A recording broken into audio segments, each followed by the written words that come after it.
Assalamualaikum warahmatullahi wabarakatuh. Saudara-saudara, dalam pagi yang cerah ini kita harus benar-benar banyak mengemukakan rasa syukur kita kehadirat Allah Subhanahu wa Ta'ala.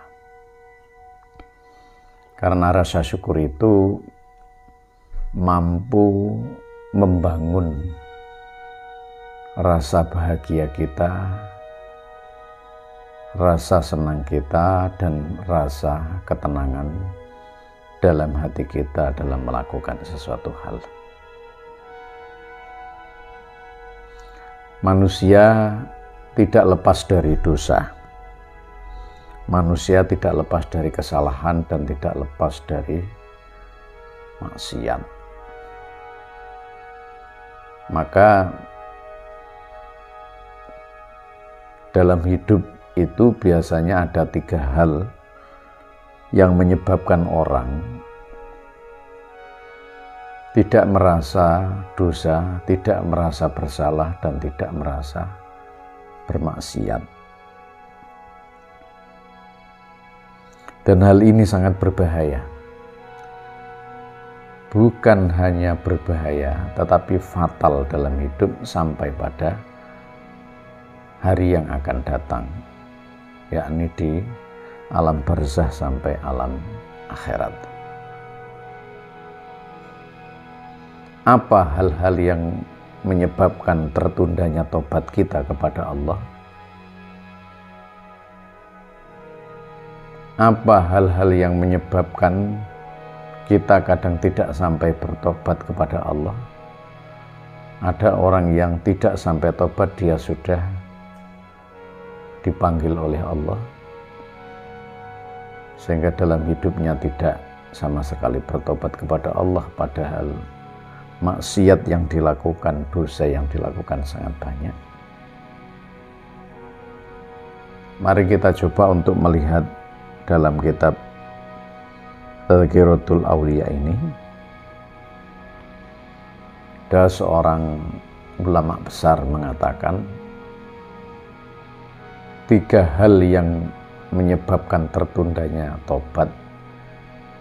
Yang pertama adalah yudhnibuna roja'an ila taubat. Orang-orang yang bermaksiat, berdosa, mendurhakai Allah dengan mengandalkan bahwa besok ada harapan tobat.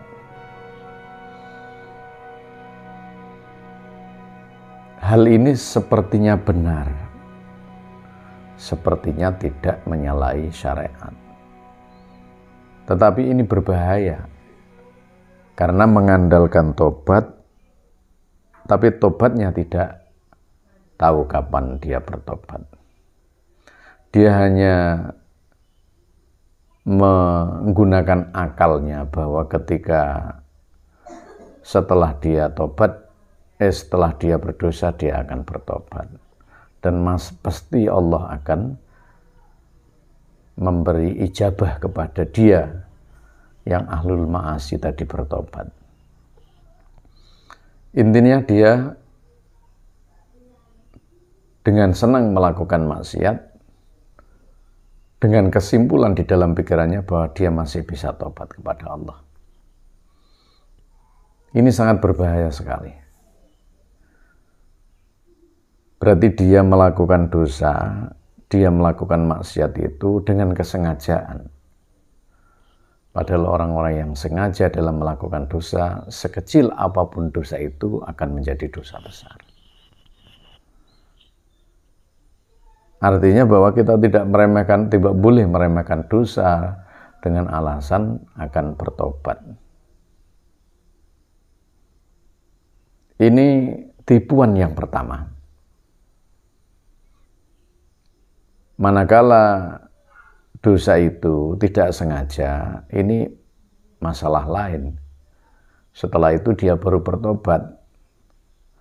Karena innal kaba'ira fil ghufrani kallamami. Dosa yang besar itu akan menjadi seperti dosa kecil pada saat dia diterima oleh Allah Subhanahu wa Ta'ala.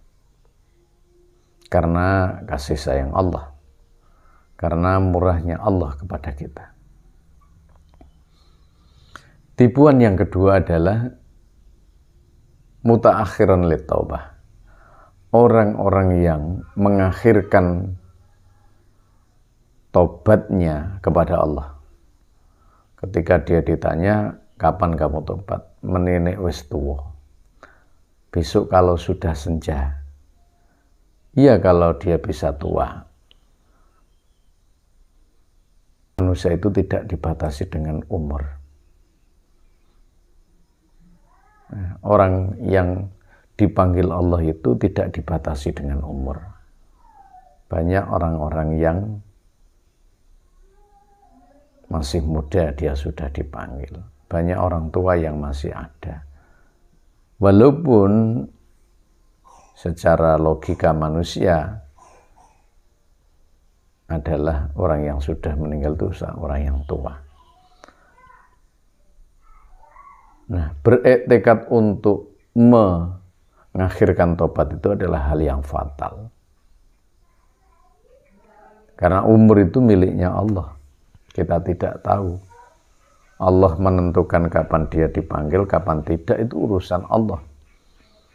Idza jaa ajaluhum la yastakhiruna sa'atan wa la yastaqdimun.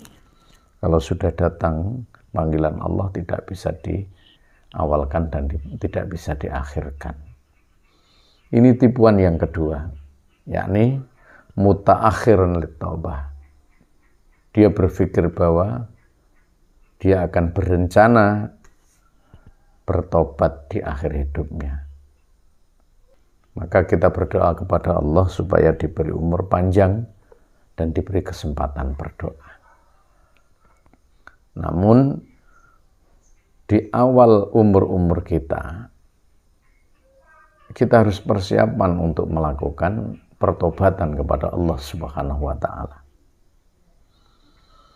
Yang ketiga adalah tulul amal litaubah.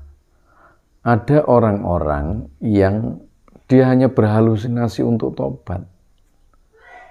Dia tidak tahu kapan waktunya tobat, tapi ketika ditanya kapan dia akan tobat. Tapi tidak jelas waktunya, tidak jelas tempatnya, tidak jelas kondisinya. Dia hanya berimajinasi bahwa dia mau tobat, tapi tidak dilakukan. Wes kapan-kapan ya tobat. Artinya waktu dan kondisinya tidak ditentukan. Dia tidak langsung bertobat kepada Allah, padahal tobat itu secara langsung pun bisa. Detik ini, hari ini, jam ini bertobat langsung bisa dengan cara banyak membaca istighfar atau bertobat secara langsung. Nah, orang inilah ya orang yang ketipu. Dia tidak memahami bahwa waktu itu penting. Dia hanya mengacak waktu untuk berhalusinasi untuk tobat, tetapi dia sebenarnya tidak tobat. Hanya janji yang dia lakukan kepada orang-orang yang bertanya kepadanya bahwa dia akan tobat, tapi tidak tahu waktu dan tidak tahu tempatnya, bahkan kondisinya. Orang-orang inilah yang meremehkan tobat kepada Allah. Dan orang ini ketika diteruskan, dia akan diazab oleh Allah Subhanahu wa Ta'ala. Saudara-saudara, itulah 3 hal yang menyebabkan orang tertipu dan tidak bisa tobat. Yang pertama, mereka berdosa dengan harapan dia tobat, dengan andalan bahwa dia akan bisa tobat. Yang kedua, dia akan mengakhirkan tobat di akhir kehidupannya, tapi kadang belum sampai akhir dia sudah dipanggil oleh Allah. Maka kita harus berdoa kepada Allah supaya diberi umur panjang. Yang ketiga adalah orang-orang yang hanya berangan-angan untuk tobat tapi tidak dilakukan di dalam tobatnya. Ini yang harus kita hindari. Semoga kita mendapatkan taubatan nasuha di hadapan Allah, dan mulai hari ini, detik ini, jam ini, kita harus bertunduk, kita harus berserah diri kepada Allah, kita harus memulai untuk bertobat kepada Allah, sehingga maksiat, dosa, dan kekhilafan yang kita lakukan sedikit demi sedikit akan diringankan, bahkan dihapuskan oleh Allah Subhanahu wa Ta'ala. Inilah yang dimaksud dengan pepiling sesama. Semoga bermanfaat. Wallahul muwaffiq ila aqwamit thoriq. Wassalamualaikum warahmatullahi wabarakatuh.